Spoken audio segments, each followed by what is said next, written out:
You are watching the HangWith.me showcase, cast by myself, Totalbiscuit. Ladies and gentlemen, welcome to SHOUTcraft right here with the HangWith.me showcase, as sponsored by HangWith.me and, of course, CynicalBrit.com.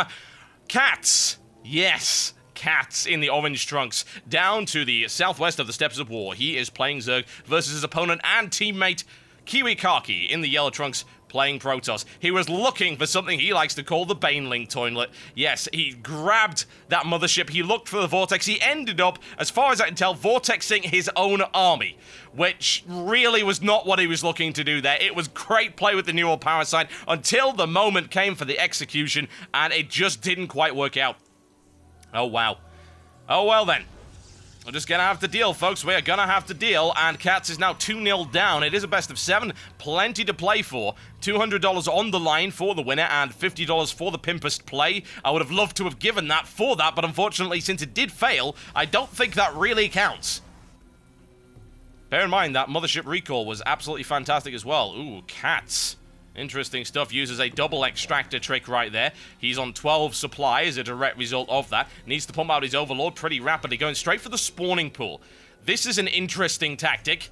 No question about that. Spawning pool going down on what was technically 12 supply. That is intriguing. A lot of possible early aggression could be applied there with the Zerglings. It's what he's looking to try and do. Steppes of War is the map that he picked again. It is loser picks, so he did go for it. Quite a short rush distance between the two bases. A lot of early Zergling pressure could be good. You know, this is not what I would call an all-in strategy. It's certainly not like the 6 pool or the 7 pool, or hell, even the 9 pool. It wasn't that, but there you go. It's intriguing. We'll see whether or not it actually works out for him. Going for one base. Straight into an evolution chamber. Well, well, well, CatZ. Evolution Chamber. Now, why would Evolution Chamber matter with this? And okay, there you go. CatZ builds an Evolution Chamber in Kiwikaki's base. I know about this attack, actually. This is the Evolution Chamber rush. I didn't think I'd actually see this in a proper game, but it's gonna happen. What happens here, folks, is the Evolution Chamber. You dump down a building, you then quickly cancel it, you put the Evolution Chamber down on the creep before it disappears. Once this Evolution Chamber detonates, it will release 6 Broodlings, and if correctly timed, it will annihilate pretty much everything at the front of the base. There you go, folks. It is bleeding. It's going to have to hold that up. This is a great combo. Usually it's a double Evolution Chamber rush. I say usually. This is not a usual strategy at all. In we come. Couple of drones in there as well. Quite a few. This is... Oh, here we go.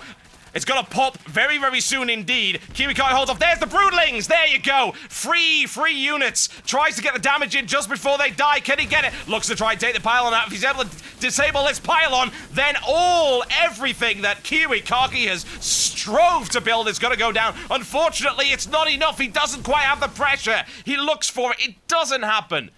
Well defended there by Kiwikaki. The Evolution Chamber rush. Wow. There you go.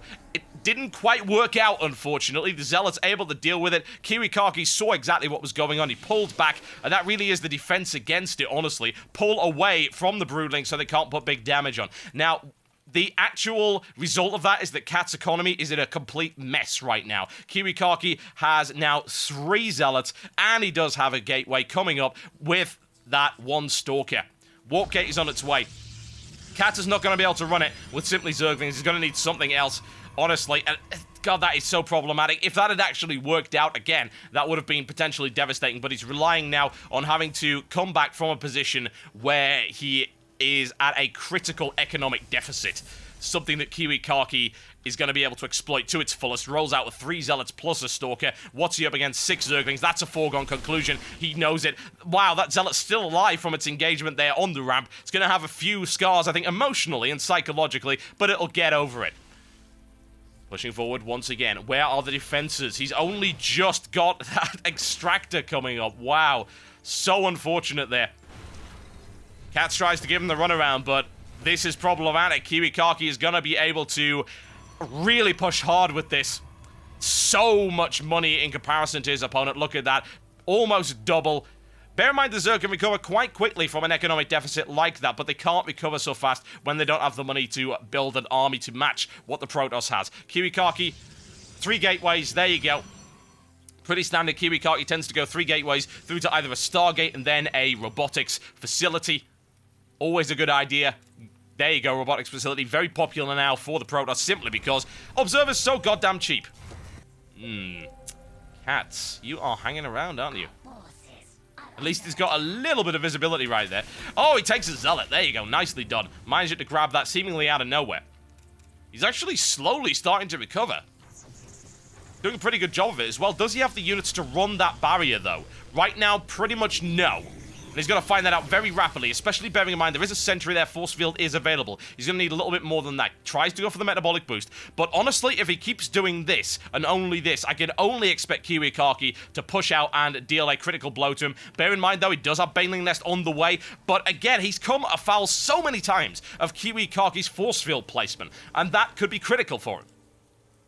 However, he does have quite good map control right now. He's able to at least prevent Kiwikaki from expanding for the time being, especially once that speed upgrade comes up for the Zerglings. Rolling out yet more. Creep spread is on its way. Baneling Nest on its way. Baneling Nest, of course, will allow him to break this very easily, assuming that force fields don't come down.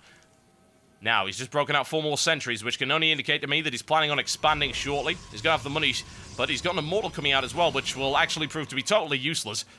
It'll work against the Banelings, but that's really about it.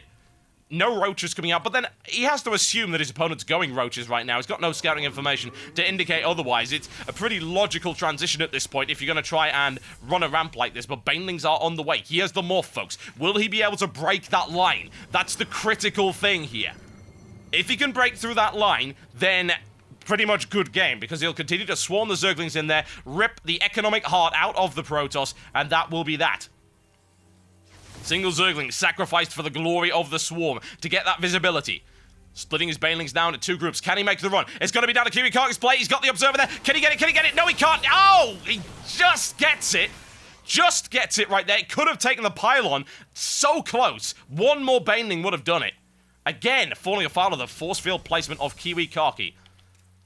Kiwikaki, very calm, very collected when it comes to those force fields, and now he intends to roll out. Bear in mind, though, he does have some more Banelings left, but the Observer has spotted them. He is aware of what his opponent's got. He's taking advantage of that, using that information he's got, and there you go, supply blocks his opponent, forcing the production of an Overlord.